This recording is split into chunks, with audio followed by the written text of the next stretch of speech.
Welcome, dear friends, to another episode of our military review. I'm glad to see you again, and as always, let's get straight to business, to the map of combat operations. Let's go. We begin with the Sumy region. I find myself in a state of genuine bewilderment, and I'll explain why right now. The thing is, I personally reported 2 days ago that the Russian Federation had taken control of a settlement. I'll name it now, Babyliovka. It was precisely the capture of Babyliovka that marked the opening of the 7th bridgehead in the Sumy region. And so as not to make empty claims, I can show you right now, March the 3rd, 2026, 7th bridgehead, and the report was specifically about Babyliovka. Everything was recorded, everything was documented. Yet for some reason, other analysts and map reviewers only reported this today. I honestly don't know how to explain that. Maybe it was some kind of military secret, and I accidentally gave it away. Well, these things happen. So what is actually going on across the front lines in general? On the Lyman direction, the situation is developing very favorably for the Russian Federation. Yes, precisely so. Pay attention, the settlements of Drobyshevo and Yarovaya have come fully under the control of Russian forces. Both of these settlements are not small villages, they are quite significant objects, and significant specifically from an operational and tactical point of view. In essence, they represent the northwestern key to the city of Lyman. Now, following their capture, it becomes possible to advance along the railway line directly toward Lyman, easily without any particular obstacles, while simultaneously cutting off substantial Ukrainian armed forces groupings that are still operating in the Stavky area. Drone operators are still positioned there, various fortified positions have been established there, and in general, Ukrainian units are present in that area in meaningful numbers. And if such a push succeeds, and the information regarding the capture of Drobyshevo appears, by all indications, to correspond to reality, then not only will Lyman itself come under Russian control, but the prisoner exchange fund will also be replenished with a very considerable number of Ukrainian prisoners of war. Naturally, this is contingent on Ukrainian fighters having enough common sense to lay down their weapons before the armed forces of the Russian Federation. In any case, the Lyman direction is seeing serious progress, and we will be watching this sector very closely indeed. Let's move on. We shift slightly to the south, to the Rai Alexandrovskoye, Nikolaevskoye, or, as it is also known, the Slavyansk direction. Friends, here the news of Russian forces advancing arrives with truly remarkable regularity.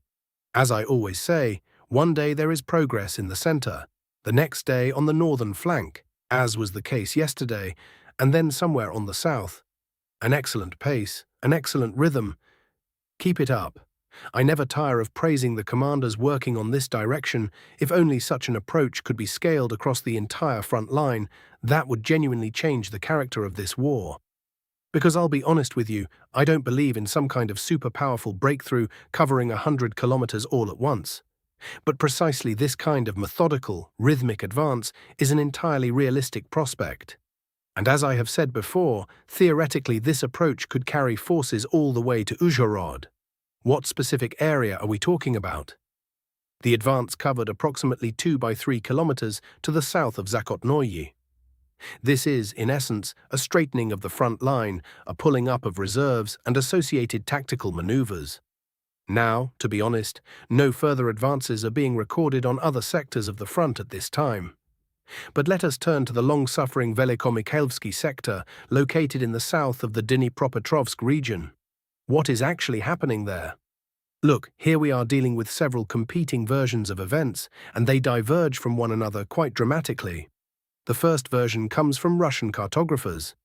They are mapping the situation to the south of Velikomykailivka, Dobropassyov, and Kolomytsy in roughly the same way as it appeared at the end of January, and they are stating that there have been no changes whatsoever.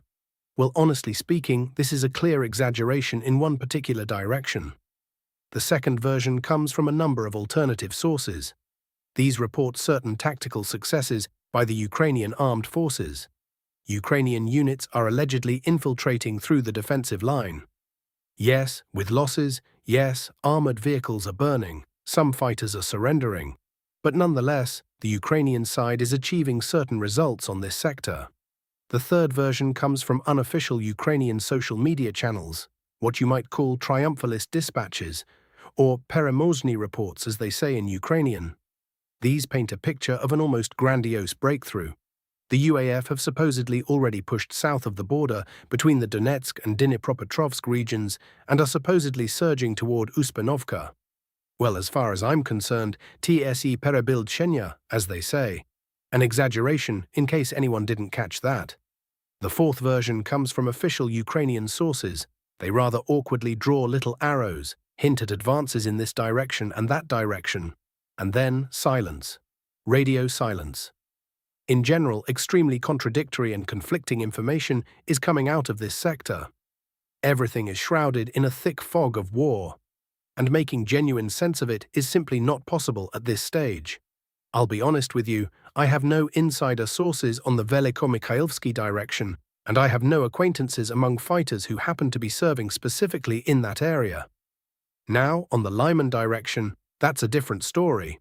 I do have sources there, and that's precisely why I'm confident about the information regarding Drobyshevo. But here, we have to work with what we've got. However, if you take the average across all available reports, well, I suspect that certain advances have indeed been achieved by the Russian side. Something tells me that Andreyevka is under the control of Russian forces. Something tells me that Verbovoy has been taken, and possibly Berezovoy as well. Yanvarskoye, in all likelihood, is also under Russian control. As for Orestopol, located to the south of Velikomykailivka, people are constantly arguing with me in the comments, with great passion and conviction, that Russian forces maintain a presence there. Honestly speaking, I have certain doubts about that one. In any case, if anyone has insider information, specifically from this sector, not sourced from other people's channels, but first-hand, please write in the comments, and I will absolutely bring it up in the next report. And finally, a rather amusing episode that I can only describe as a curiosity worth noting. Attention on the screen, please. We're talking about the deep state map and the Slavyansk direction. So Yampol, a settlement that has been under Russian control for a very long time now, suddenly appears on this map as being surrounded in a so-called bag. Honestly, it's both funny and sad at the same time. According to the authors of this map, Ukrainian forces are still heroically defending Yampol to the last, and if Russian forces were to take Ozhnoye, which, let me remind you, has been under Russian control for ages, then allegedly somewhere in the region of 100 Ukrainian fighters, or at the very least several dozen, would end up as prisoners of war. Their map simply exists in some kind of parallel reality, quite disconnected from what is actually taking place on the front lines. But the blunder has been noted, and it is telling. And by the way, if anyone remembers, these very same cartographers came extremely close to being sent to the front line in full force about a year and a half ago. They had a falling out with General Syrskyi. They had the temerity to display on their map. This was somewhere around Ugledar, in the Kurakovo area, Ukrainian units as being in complete encirclement. Syrskyi reacted harshly and ordered the entire team sent to the front. However, some influential figures from the Verkhovna Rada intervened on their behalf, and in the end, the team stayed put and continues to draw their maps to this day. Well, I think you get the picture. And that is all for today, dear friends. Thank you for watching, thank you for your attention and your continued support. Don't forget to subscribe, leave a like, and write in the comments, especially if you have anything to share regarding the Velikomykailivsky direction. Until we meet again in the next episode, take care of yourselves and your loved ones. Goodbye.